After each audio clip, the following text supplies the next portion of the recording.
I just want to touch briefly on this specialist high skills major program.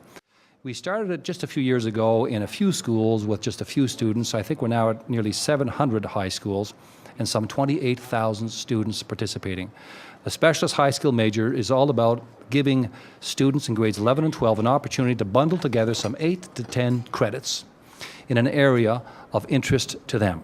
Our students enrolled in the specialist high skill major program, 95% of them complete all their credits. So it's got this marvelous spillover success rate in terms of all the...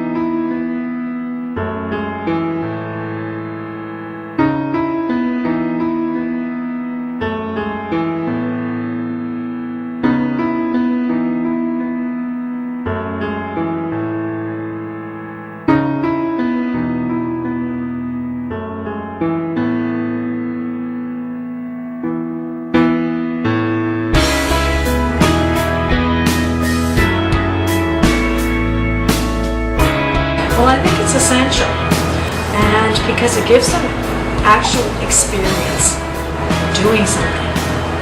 And in addition to that, they'll be doing a lot of things that they wouldn't have an opportunity to do in school.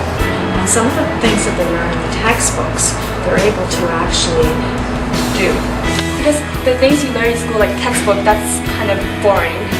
But if you can apply your textbook knowledge into the real world, then that would just help enhance everything. That makes you more interested in the science. It's an opportunity for you to go out into the workplace and experience the theory that you're being taught in school. So it gives you practical hands-on experience, and it's a wonderful way to find out whether or not in fact you are or are not interested in a certain field or subject area. Well, science in its basis, it's about application, what we can do in the real world with what we learn in the classroom.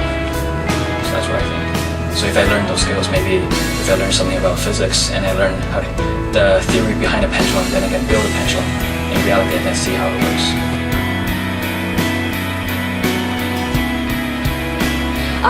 Maybe some program that lets you get more in touch with the real science environment. Like say go to a lab or anything that gets you out in the real world. That really helps. I find the pharmacies work very well. We have central placements with Sunnybrook Hospital as well as with Scarborough Grace. We also have used sick kids as well, so there's a number of hospitals that are involved.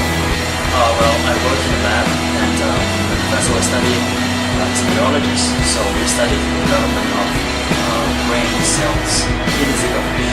This year, I am working in another lab in sick kids hospital, and we're studying protein function and stuff like that. I went to U of D and I got a professor at the engineering department, and it's Professor Basilak, and he's helping me make a prototype for this ostomy cutter. I took my co-op in Sunnybrook Hospital. So basically my supervisor wanted me to experience the whole hospital team. I was at a ward, C6, which treats cancer patients in the gastro intestinal region. It was pretty fun. People were really nice. They always answered all my questions when I was confused about anything, and they taught me something that I wouldn't have known otherwise anywhere else. It's opened me up to a lot of the actual experience of doing a lab itself instead of just studying theoretically what happens. So definitely has opened my eyes to that subject. On the first day, he actually told me to try to memorize all the bones in the body, and there's over 200. I managed to memorize half the body, and it's very fun. First, I was thinking of becoming a dentist. After I took co-op, I saw the flexible hours and how he worked with the patients. I just decided to become a physiotherapist. I think co-op or experiential learning in general is very important, not just for regular students, but particularly for ESL students, because it gives them the opportunity to practice their English speaking skills and writing skills in a different, more social environment. So they have to learn how to interact with all different types of people. And of course, most of the workplaces are very multicultural, so that in addition is something important. And it gives them the confidence that they need. I find a lot of ESL students are very shy and they don't have confidence, but when they're out there and they're successful at what they're doing, they gain that confidence. As a pharmacist, when you get there, so you have to have a lot of people skills, talking to customers, satisfying whatever profession they have about the medication. It was great for their resume, for when they applied to the specific faculties. They not only had the marks, but they also had that practical hands-on experience, and in some cases maybe their marks weren't as high, but because they had that other experience, that was taken into consideration. From a most practical standpoint, I put it on my resume. I say I've worked in these 2 labs, and I get a reference letter from 2 professors. That gives me like a huge edge when I apply for more competitive universities. Quite a bit to their resume. And a lot of times our employers, because they don't have to train the students, because they've been trained in co-op, when they're looking to hire somebody, their first hire would be the co-op student.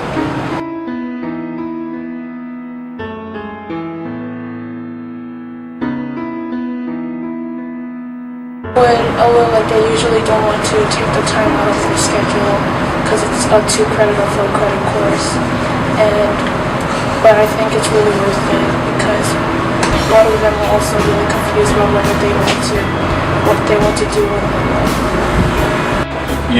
I think that too many people are on the fast track, and then they get to university, they're shelling out big bucks, and by the end of the year they're switching their major because all of a sudden they thought they wanted to be a doctor and now they're becoming a sociologist, or they thought they wanted to be a lawyer and now they're becoming a pharmacist. And I believe that had they experienced it in co-op, had they had that practical hands-on experience, they might have discovered a long time ago where their true interests or skills or knowledge lies, and it would have saved them a lot of money and an extra year of university. Or if you have a set goal that you are really sure of what you want to do, then yeah, grade 12 is done, then go ahead. But if you're not really sure you want to explore external pathways, like if you're a science student but you maybe like drama, then take a year and then take some drama courses. And if you actually take co-op, you can see it for yourself and try it for yourself if that's what you really want to do. Definitely it's an enriching experience. Even if you don't like it, you'll know that you don't like something, and in the future you're more informed. So you're less likely to travel down some path that you regret later. When you go from high school, usually kids don't have this experience yet. They just have a classroom experience, doing tests and doing exams, that kind of thing. But I think co-op, the experience, that's what you need in order to find a job. That's the experience you want to get there. I have a success story that just happened today, that they really like the work that one of our students is doing in pharmacy, and so they want to hire her on the weekends and pay her.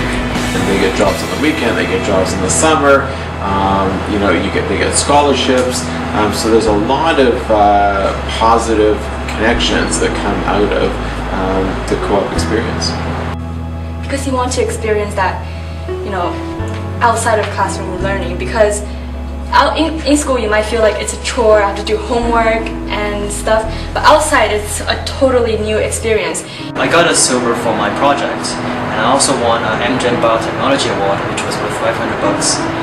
And I got the reference letter, which helped me got this year's mentor, and I get a new reference from the professor. Well, networking, even if there isn't an economic crisis, networking is an extremely important aspect of developing a career or career advancement. And the more people that you can touch base with in any field certainly increases your opportunities in that